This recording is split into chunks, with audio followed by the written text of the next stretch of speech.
Come on, Nimrod. I'm shy. Yeah, maybe. Okay.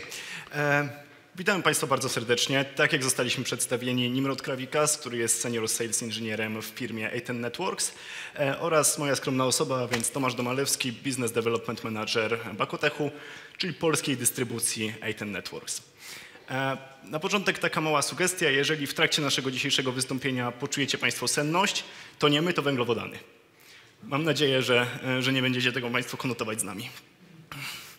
O czym dzisiaj porozmawiamy? Porozmawiamy generalnie o takiej technologii ataków jak DDoS. Myślę, że większość z Państwa kojarzy, co to jest, albo wie nawet bardzo dobrze. Natomiast żebyśmy mieli taki mały wspólny background, to powiem parę słów na ten temat, jak to działa. Przede wszystkim ataki DDoS-owe są to ataki obliczone na wykorzystanie wszystkich zasobów po stronie strony atakowanej.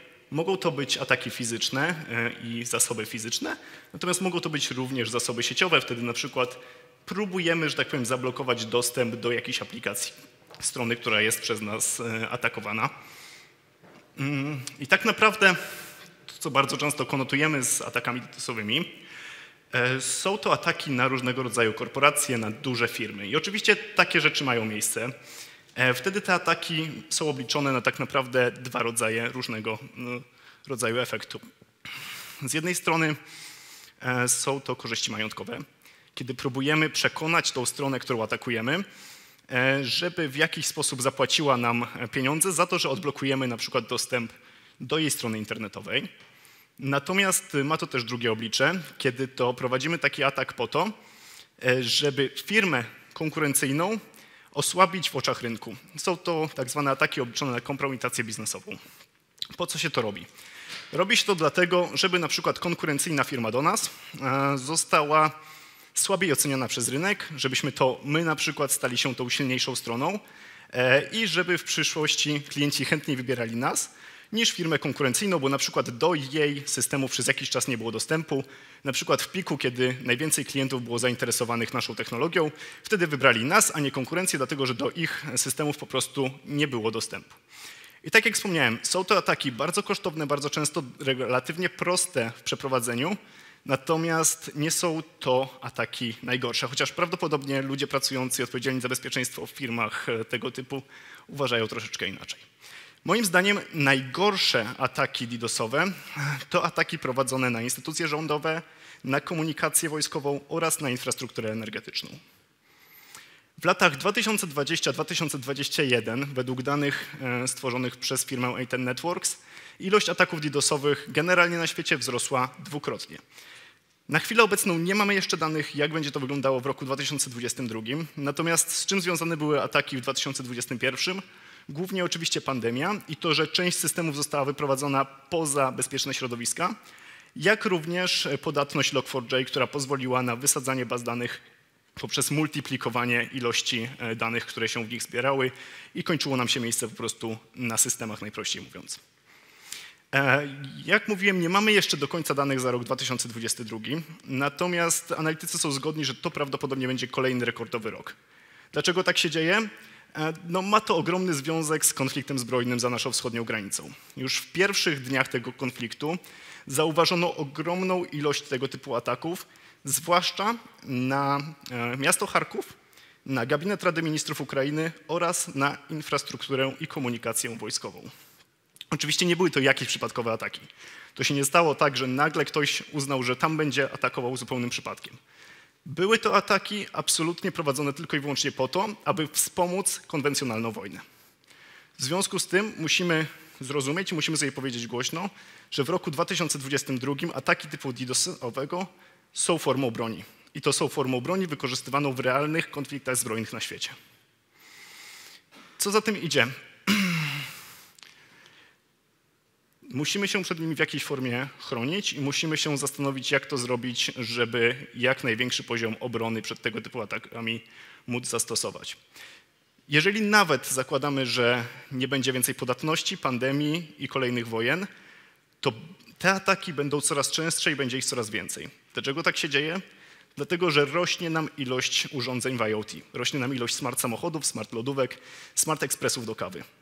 Każde takie urządzenie to potencjalny agent, potencjalny żołnierz w armii hakerów, którzy budują sobie botnety i za pomocą botnetów prowadzą ataki. Wydaje mi się, że w tych paru słowach odpowiedziałem na dwa niezadane, niewyartykułowane pytania, a więc czy DDoS realnie jest zagrożeniem i czy warto się przed nim chronić. Natomiast jak to zrobić i jakie ataki DDoS-owe najczęściej są prowadzone, odpowie Państwu Nimrod. Nimrod, the stage is yours, as well as the best audience in the city.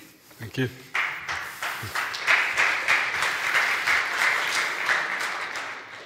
So hi everybody, I hope you can still be focused after lunch. It's not easy.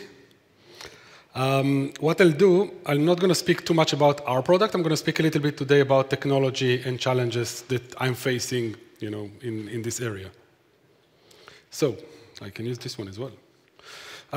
So DDoS is not exactly the usual attack like what we use firewall for and antivirus and all of those stuff. DDoS has a little bit of a different characteristic, both the reason for attacking and the way we kind of approach the protection.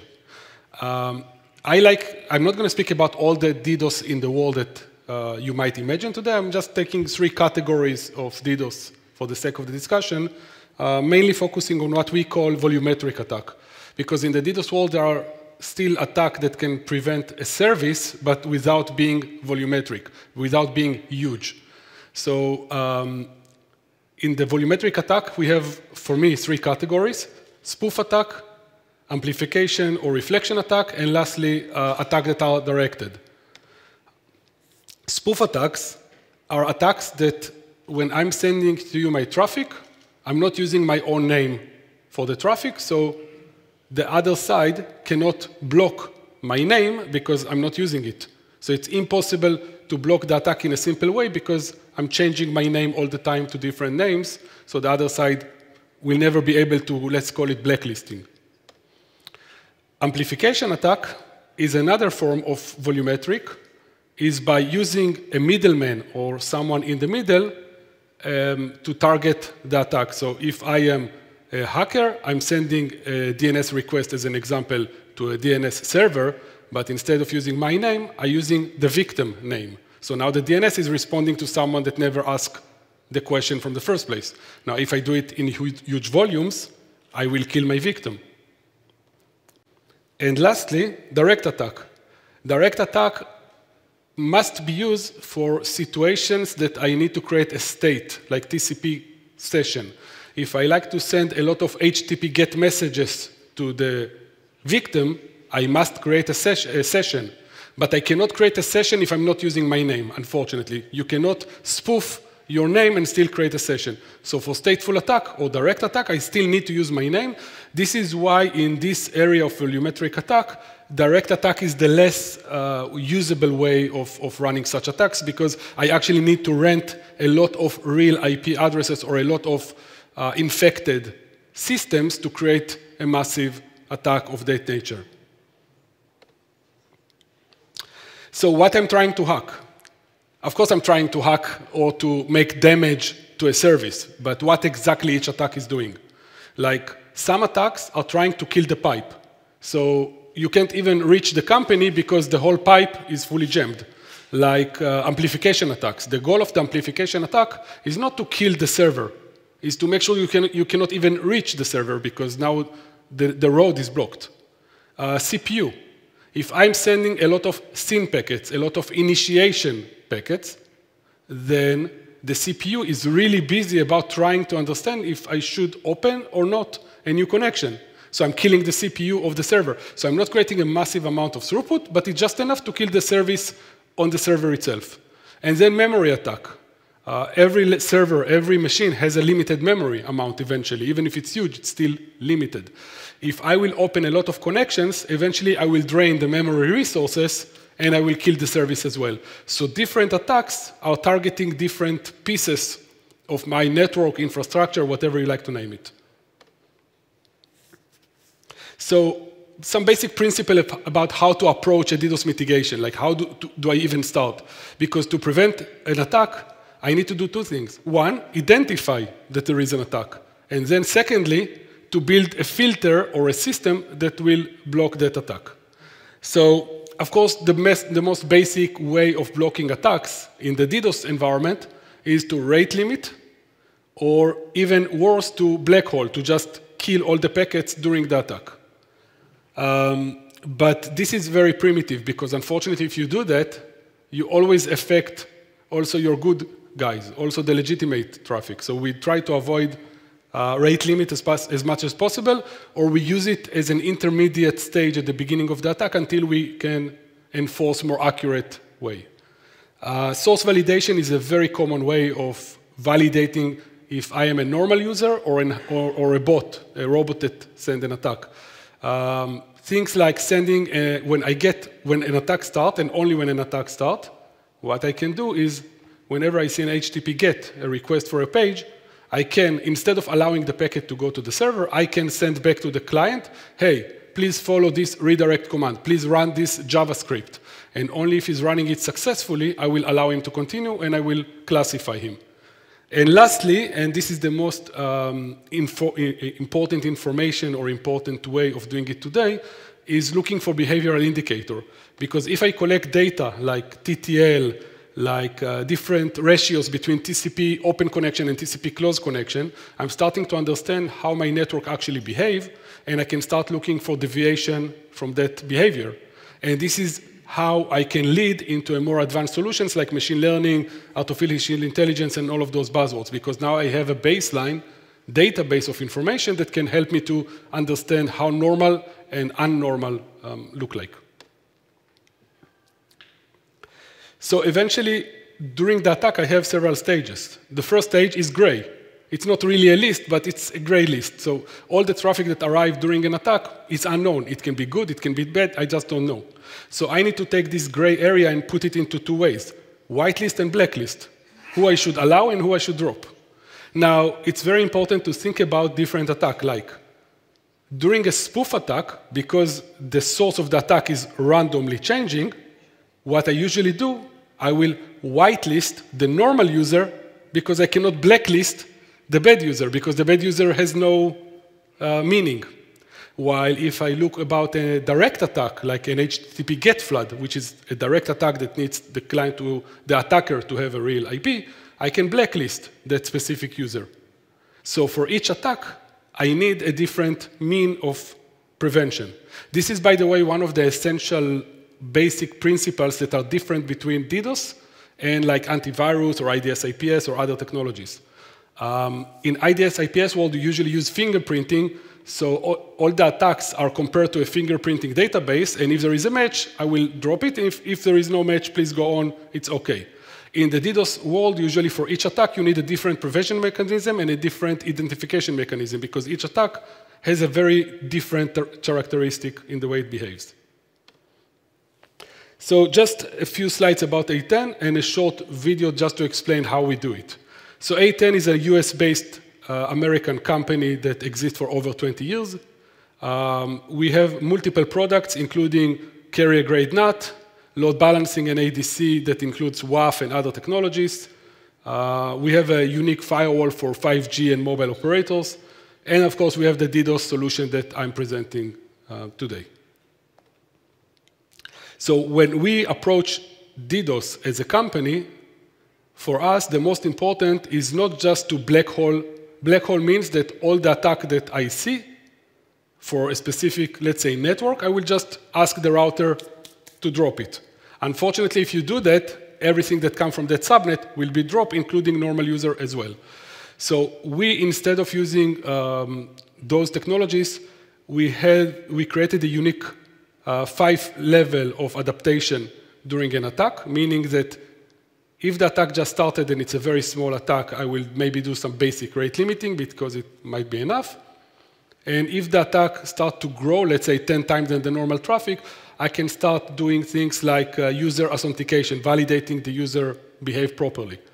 And then another piece which is very unique to A10, from collecting all the information from the traffic, we create what we call Zapper, or eventually a machine learning algorithm that is looking for deviation from normal groups. And that allows us, by the way, to go all the way up to even layer 7 attack. So even if the attack is an SSL attack, we don't need to open the SSL traffic. Just by looking on how normal SSL traffic used to be and now how there is a deviation from that, allow us to clean the traffic. A very important thing about DDoS, if I have, let's say, a 1 gig link, and now I have 500 megabit of an attack. For me, it's just enough to reduce the attack from 500 to 100 megabit, and I did my job. Because if the attack is below a threshold that affects my services, I don't care. Someone pay a lot of money for an attack, but it doesn't affect my services. So I don't need to zero level the attack. I need to take the attack below a level that me as an organization feel it. Because a DDoS attack is primitive. It doesn't steal any money from my company. It's just slowing down my services. So if it doesn't slow my services, I don't care. That's all my job. My job is not to clean it. My job is to reduce it to a level that I can continue to work as usual. If I did it, everybody are happy. So in order to create the machine learning algorithm, we need, as I mentioned, to collect a lot of parameters. We collect over 30 parameters from the traffic. And as a result, we build what we call a BFD filter, like a very extensive filter that has multiple parameters. And the goal of those parameters is to accurately decline only very specific packets from the whole traffic. Otherwise, I will affect my normal users as well. And always the goal is to minimize the effect on others. Of course, from the first place, there are two ways of mitigating. One, we call it reactive or out of band. So when an attack starts, I will use BGP to redirect the traffic to me. I can also use DNS and other means, but let's say BGP. And only the portion of the traffic that was redirected to me will go through the cleaning process. So the remaining will continue as usual. Now, the advantage of this approach is that I'm not intrusive. During the attack, during the attack, I am a little bit more intrusive, but during normal day, I'm not touching any of your traffic, and the latency and packet drop, like everything is perfect. The disadvantage of this approach is that it's basically efficient for only volumetric attack. Like if you have what we call low and slow attack, like slow low-rates, and attacks that are like in few megabits but still can create damage, those attacks for volumetric approach are not so efficient. The reactive approach is usually done by scrubbing center. When the service provider creates a scrubbing DDoS solution, he is aiming mainly for the volumetric attack and for the approach that you see here. The other approach is for the enterprise customer last mile. Like next to your data center, I will deploy our solution as an inline. So all the layer 7 attack that needs stateful inspection will be accurately recognized at this level.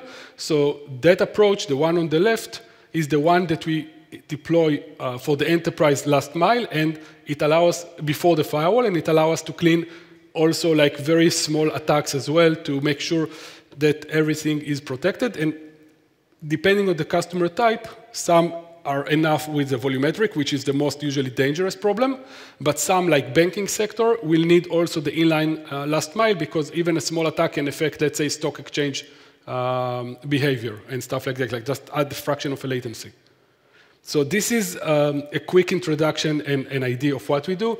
I like just to go through a quick movie.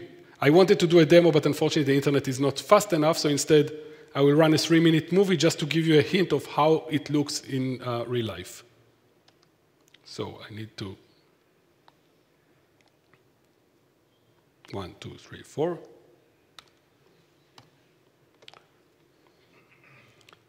So a quick demo. So A10, we provide both the detection and the mitigation, which you can see here.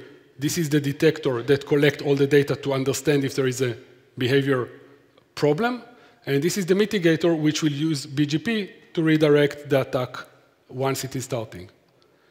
Normal traffic will flow outside of course, the route of the BGP.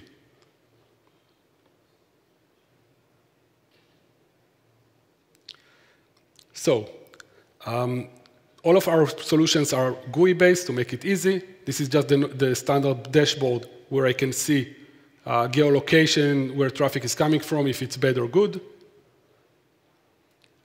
This is the list of devices that I'm handling during the operation. So I have 2 mitigators in redundancy and 1 detector to collect the data.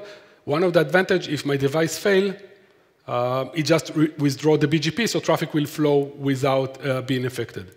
So I'm using SFlow in this example to collect the telemetry data to create the modeling of what's normal and what's not. This is the protected zone. So what we do, we protect the traffic based on IP zones. Like my service sits on that IP, so I need to protect that IP and those protocols that are going to that IP. So the protection is per protocol, and for each protocol, I build a solution or a profile. Now I push the machine to learning, to learn what normal traffic looks like automatically. I can do it manually as well, but in this case, I just want to show the automatic way. So we are collecting now indicator of normal traffic, so we know before we start the mitigation or the protection how your normal network looks like. Those numbers that we collect will be used to create the baseline profile before the attack starts, and you can see multiple parameters. So at the end, it will create a table of parameters that will be pushed to the machine for each protocol individually. So I can now know, let's say, up to 1,000 connections per second, it's OK. Beyond, I want to start mitigating. And I push the box into protected mode. And now this is an example of an HTTP attack. And I think we actually shortened the time because it's 1 more minute. So immediately, of course, I will get an indication. I can send indication over email, SNMP, all the usual means that we can export it externally to tell you that there is a problem. Once the attack started, I have an indication of all the ongoing attacks. Of course, in the DDoS today, you need to be a multi-vector solution. So there are multiple attacks can go in parallel. And then, I can track all the indicator of the attack, like how much is going on, how much is dropped, and more important, which countermeasure I was using, what technology I was using right now to block the attack. So if I'm a user that is not happy, I can now manually override the solution decision. Our goal is to automatically stop attacks, but if the solution we have selected, you are not happy with that, we can actually change it manually on the fly during the attack. Okay? And it's very, very important to say, that's the end of my presentation and movie, it's very important to say that our solution is not only meant for enterprise or service provider to protect the infrastructure, it's also fully compatible for what we call MSSP model. This solution can also be used to build scrubbing center services, so it can work in multi-tenancy for multiple companies or users at the same time, so you can spread the solution across multiple customers, and each one can get his own protected zone and his own parameter, and even own web portal to manage his instance, as an example. So that was a short introduction, a little bit about DDoS, a little bit about A10. If anyone enjoyed it and want to hear more information, we are very happy to work with you and explain more, and thank you very much.